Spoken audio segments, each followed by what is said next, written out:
গরম গরম এক থালা খিচুড়ির সঙ্গে এক বাটি ঝাল ঝাল লাবড়ার তরকারি। কি অনবদ্য কম্বিনেশন, কি রোমাঞ্চকর সৃষ্টি! সত্যি ভাবলেই বাঙালির মুখে জিভ জল চলে আসে, তাই তো? ঠিক বলছি কি না?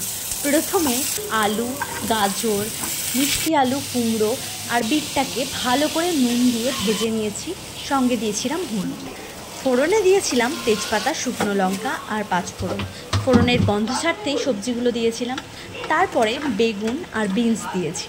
ভালো করে নেড়েচেড়ে নিয়েছি যাতে হলুদ আর নুনটা সমস্ত সবজিতে স্প্রেড হয়ে যায় সুন্দরভাবে।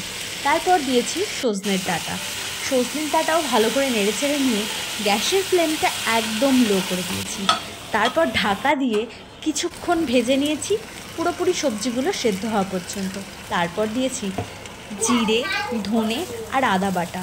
একটা সুন্দর আদা আদা গন্ধ উঠলেই বুঝতে পারবেন যে আদাটা পুরোপুরি রান্না হয়ে গেছে আর রেডি হয়ে গেছে আজকে স্পেশাল ভোগের লাবড়া।